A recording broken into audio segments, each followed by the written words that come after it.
آپ میں سے کل بہت سے دوستوں نے ایسی ویڈیوز یا ایسی تصاویر دیکھی ہوں گی جو کہ عمر میڈیا سیل کالعدم ٹی ٹی پی سے منسلک ہے یا جسے ریاست پاکستان فطنت الخوارج کا نام دیتی ہے ان کی طرف سے جاری کی گئی کچھ پکچرز جاری کی گئیں اور ویڈیوز بھی جاری کی گئیں جس میں یہ ثابت کرنے کی کوشش کی گئی کہ مفتی نور ولی محسوس اس تنظیم کا سربراہ پاکستان کے ایک علاقے کے اندر موجود ہے اور وہ یہاں پر مقامی لوگوں سے ملاقاتیں بھی کر رہا ہے اور اپنی جو تنظیم ہے جو نہتے لوگوں کو نشانہ بناتی ہے جو سیکورٹی فورسز کو نشانہ بناتی ہے اس کے اندر شامل ہونے کی لوگوں کو ترغیب بھی دے رہا ہے۔ ہمارا یہ موضوع ہے ہی نہیں کہ وہ پاکستان میں تھا یا نہیں تھا، ہمارا موضوع وہ ہے جسے شاید بہت سے لوگوں نے نظر انداز کر دیا کہ اس کے اسکواڈ میں ایک جیمر دکھائی دیا گیا تھا جو اس کی حفاظت کے لیے تھا، اسی کے اسکواڈ میں ایک شخص نے وہ بیگ کی صورت میں پہنا ہوا تھا۔ وہ جیمر جو ہے وہ ہمارا آج کے اس ویڈیو کے اندر فوکس ہے، اس کے اوپر ہم نے بات کرنی ہے کہ یہ کس خطرے کی طرف اشارہ کر رہا ہے، یہ جاننا بڑا ضروری ہے، اس کے اوپر ہم نے بات کرنی ہے۔ اس کے علاوہ کوئٹہ میں آپ یہ کہہ سکتے ہیں کہ اب تک کا سب سے بڑا سیکیورٹی الرٹ جاری کیا گیا ہے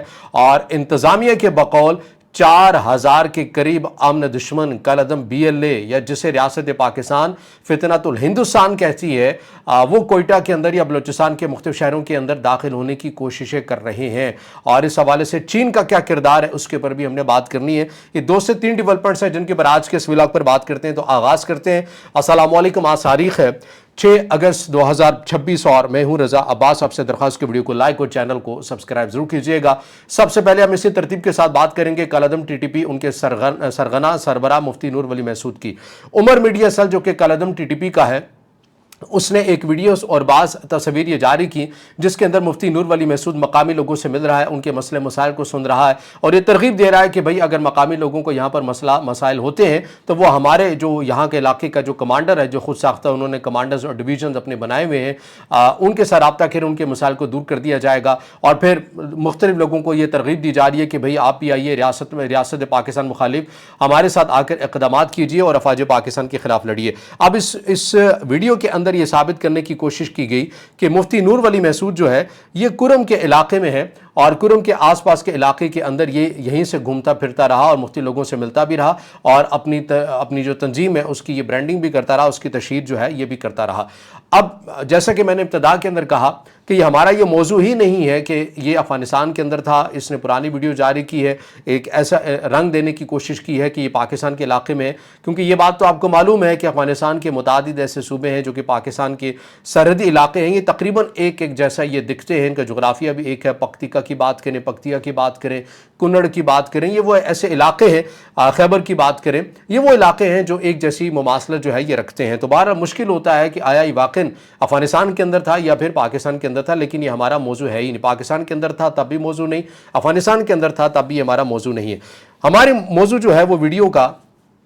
وہ یہ ہے کہ اسی مفتی نور ولی محسود کے اسکواڈ میں ایک شخص اس کی حفاظت کے لیے مامور تھا اور اس نے ایک بیگ پہن کے رکھا ہوا تھا۔ ممکن آپ نے تھمبنیل میں وہ پکچر ضرور دیکھی ہوگی اسی ویڈیو کے۔ اس نے وہ جیمر پہنا ہوا تھا، بیگ پہنا ہوا تھا اور اس کے اندر وہ جیمر تھا۔ اب یہ جو جیمر ہے یہ بیسیکلی جو ہے یہ DSJIB-10 قسم کا 500 واٹ کا 10 بینڈ مین ہے، پورٹیبل بیک پیک جیمر اس کو کہا جاتا ہے۔ اب اس تصویر کے وائرل ہونے کے بعد ایک نئی بحث نے جنم لے لیا ہے۔ میں اس کے اوپر بات کرتا ہوں کہ کس بحث نے جنم لے لیا ہے۔ پہلے یہ جو جیمر ہے آپ اس کی خصوصیات، آپ اس کے اسپیسیفیکیشن کو پڑھیں، سنیں جو میں آپ کے سامنے رکھوں گا، پھر ہم اس کو سمجھنے کی کوشش کریں گے کہ یہ کس ملک کی طرف سے بنایا گیا اور ان تنظیموں کے پاس کیسے آ گیا اور یہ کیسے پاکستان کی فورسز کے لیے ایک نیا خطرہ بھی بن سکتا ہے۔ اب اس کی جو اسپیسیفیکیشن ہے وہ یہ ہے کہ یہ کوریج اور ریڈینس ماحول اور سگنل کی طاقت کے مطابق عام طور پر موبائل واکی ٹاکی سگنلز کے لیے 10 میٹر یعنی کہ 20 سے 80 میٹر یہ پہلے ہی ایک الارم جو ہے یہ جاری کر دیتا ہے کہ بھئی ڈرون آ رہا ہے تو اپنی تیاری کر لو۔ اب اس جیمر کا کام یہ ہوتا ہے کہ یہ GPS کے ذریعے، اس کے سگنل کے ذریعے، الیکٹرونک وارفیئر کا سسٹم بھی اس کے اندر ہوتا ہے، یہ اسی کے ذریعے یا تو ڈرون کو واپس بھیجنے کی صلاحیت رکھتا ہے یا ڈرون کو ناکارہ بنا کر وہاں پر جو ڈرون ہے وہ گر جاتا ہے۔ اس کی جو بیٹری ٹائمنگ کے حوالے سے یہ بلٹ ان بیٹری کے ساتھ مسلسل جیمنگ کے لیے تقریباً 1 سے 2 گھنٹے، یعنی مسلسل اگر ڈرونز آ رہے ہیں اور اس جیمر کا استعمال کیا جائے تو 1 سے 2 گھنٹے تک یہ مسلسل جو ہے یہ چل سکتا ہے۔ اور اس کے علاوہ پاور اور بینڈز میں ملٹی بینڈ ہے، اس کے اندر GPS ہے، 2.4G ہے اور 5.8G ہے، موبائل فریکوینسیز وغیرہ ہے اور اس کی کل آؤٹ پٹ جو پاور سینکڑوں واٹ تک بتائی جاتی ہے اور جو مینوفیکچرنگ ہے اس کی جو قیمت ہے وہ بتائی جاتی ہے 1800 سے 1900 امریکی ڈالر تک ایک یونٹ اس کا جو ہے یہ بکتا ہے۔ اور یہ جو ٹیکنالوجی ہے اس کو ڈول استعمال کے لیے بھی کیا جاتا ہے. عموماً کچھ لوگ جو ہیں وہ سویلین استعمال کے لیے بھی لے لیتے ہیں کیونکہ اس کے اندر کچھ ایسے فیچرز بھی ہیں, اور زیادہ تر جو حصہ ہے وہ اس کا ملٹری یا عسکری پوائنٹ آف ویو سے اس کو استعمال کیا جاتا ہے. اب یہاں پر یہ سوال آتا ہے کہ بھئی یہ جو ٹیکنالوجی ہے یہ کیسے کالعدم ٹی ٹی پی کے ہاتھ میں لگ گئی. اب آپ یہ جان کر حیران ہوں گے کہ یہ جو جیمر بنانے والی کمپنی ہے یہ چائنا کی کمپنی ہے, یعنی کہ چائنا سے کالعدم ٹی ٹی پی کی ان تنظیموں کے ہاتھ میں لگا ہے. ہم نے یہ تو سنا ہے, پاکستان نے اس کی بنیاد کے اوپر مقدمہ بھی عالمی دنیا کے سامنے رکھا ہے, اور خود امریکہ نے بھی تسلیم کیا ہے کہ افغانستان کے اندر غیر ملکی افواج کا جو اسلحہ تھا وہ رہ گیا انخلا کے وقت, بہتر طور کے پر انخلا نہیں ہو سکا. خود امریکی صدر کی سٹیٹمنٹ آن دا ریکارڈ ہے, یہ بات تو پاکستان بھی کہتا رہا اور پاکستان کے خلاف یہ اسلحہ استعمال بھی ہوتا رہا, لیکن اس بات کے اوپر کوئی چیز ہمارے سامنے نہیں تھی, نہ کوئی ایسا ثبوت تھا کہ چین کے جو ہتھیار ہیں وہ ان تنظیموں کے پاس ہیں. اب یہ جیمر کے جو سامنے آیا ہے یہ چینی ساختہ ہے, چین کی ایک کمپنی کی طرف سے بنایا گیا ہے. ایک ایسے میں یہ سوال اٹھ رہا ہے کہ چین ایک ایسا ملک ہے جو کہ انتہائی کنٹرول ملک ہے, جو اپنے سویلین لوگوں کے اوپر بھی ایک ایک چیز کی نظر رکھتا ہے, جگہ جگہ کے اوپر سرویلنس کیمراز لگے ہوتے ہیں. تو پھر ایک ڈیفنس سے ریلیونٹ جو ایک انڈسٹری ہے, فیکٹری ہے, وہ اس قسم کے اگر ہتھیار ایکوپمنٹ بنا رہی ہے تو اس کی خرید و فروخت کون کر رہا ہے اس کے حوالے سے بھی نظر ہوگی. اگر نظر ہے تو پھر پتہ یہ کرنا چاہیے کہ ان تنظیموں کے پاس کیسے پہنچ گئی. گو کہ چائنا نے کوئی براہ راست نہیں دیا ہوگا, ممکن ہے کہ کسی اور کے ذریعے ہو, ممکن ہے کہ بلیک مارکیٹ کے ذریعے ان کے پاس کسی اور نے خریدا ہو تو ان تک پہنچ چکا ہو. تو اس چیز کی انکوائری تو ہونی چاہیے نا. پاکستان کو یہ کنسرن چائنا کے سامنے تو رکھنا چاہیے, اس لیے بھی کنسرننگ ہے کہ پاکستان کا جو ملٹری سسٹم ہے اس کے اندر 80% جو ہے وہ چائنیز ساختہ ہتھیار موجود ہیں. تو ایسی تنظیموں کے پاس بھی جب چائنیز ساختہ ہتھیار اگر آ جائیں گے تو ظاہر ہے یہ پاکستان کے لیے باعث تشویش بھی ہے, اور پاکستان کو یہ کنسرن رکھنا بھی چاہیے. ایسے ہی کنسرن رکھنا چاہیے جیسے چائنا اپنے چینی انجینئرز کی ہلاکت کے اوپر جب وہ پاکستان سے احتجاج کرتا ہے, اپنے کنسرن کا اظہار کرتا ہے, تو پاکستان کو بھی یہ کرنا چاہیے کہ بھئی آپ کی ملک کے اندر بنی ہوئی ایک فیکٹری سے یہ جو ہتھیار ہے یہ کیسے مسلح جتھوں کے پاس پہنچ گیا. تو اس کی ٹریسنگ ہونی چاہیے, انکوائری ہونی چاہیے. اگر کہیں پر کوئی بدنظمی ہے اور کہیں پر کوئی سیکیورٹی بریچ ہوا ہے تو اس چیز کو ایڈریس کرنا چاہیے, تاکہ ان تنظیموں کے پاس کم از کم اس ملک کا یا اس ملک کی کمپنیز کا اسلحہ چیزیں نہ جائیں جہاں پر پاکستان کی جو ملٹری ہے اس کا اسلحہ 80% جس ملک کے پاس ہے. تو بہرحال یہ ایک الارمنگ چیز ہے. اس سے متعلق جو ہے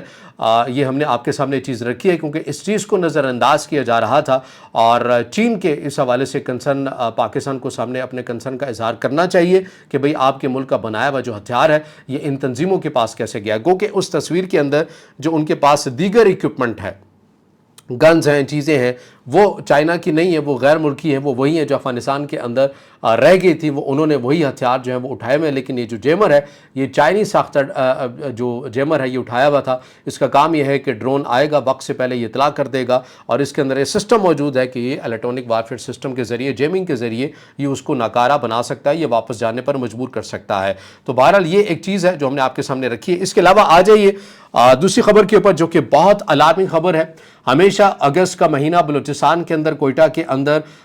سیکیورٹی پوائنٹ آف ویو سے انتہائی حساس جاتا ہے. اکبر بھگٹی کی برسی کے موقع کے اوپر یہ خدشہ موجود رہتا ہے کہ کالعدم BLA اپنی بڑی اور مربوط قسم کی منظم قسم کی کارروائیاں جو ہیں وہ کرتا ہے اور کرنے کی منصوبہ بندی کرتا ہے. 2025 ایک ایسا سال تھا جس میں پاکستان کی سیکیورٹی فورسز نے پیشگی اقدامات کرتے ہوئے انتہائی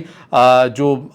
چوکس ہو کر فوکس ہو کر تیاریاں کی, اور اس کے اندر کوئی ایسا خوش قسمتی سے کوئی واقعہ رونما نہیں ہوا. البتہ 2024 کے اندر اگست کے مہینے کے اندر ہی ایک بہت بڑا حملہ ہوا تھا. اب اگست کا ہی مہینہ ہے اور اس کے اندر ایک الرٹ سامنے آ رہا ہے, یہ میں پڑھ کر آپ کے سامنے رکھ دیتا ہوں. اس میں بتایا جا رہا ہے کہ بلوچستان پولیس کے central police office CPO Quetta نے 5-6 اگست 2026 کے دوران ایک ہنگامی خطرے کا الرٹ جاری کیا ہے. اس میں کہا گیا ہے کہ ممکنہ طور پر 7 اگست کو کوئٹہ شہر میں بڑے پیمانے پر مربوط حملے ہو سکتے ہیں. الرٹ کے مطابق ایک پیغام جسے پولیس نے کالعدم BLA سے منسوب کیا, اس میں یہ دعویٰ کیا گیا کہ تقریباً 4000 کالعدم BLA کے افراد باشمول خودکش بمبار شہر میں داخل ہو رہے ہیں یا حملوں میں حصہ لے سکتے ہیں, اور کوئٹہ پر کنٹرول کرنے کی کوشش کی جائے گی. یہ منصوبہ بنایا گیا ہے.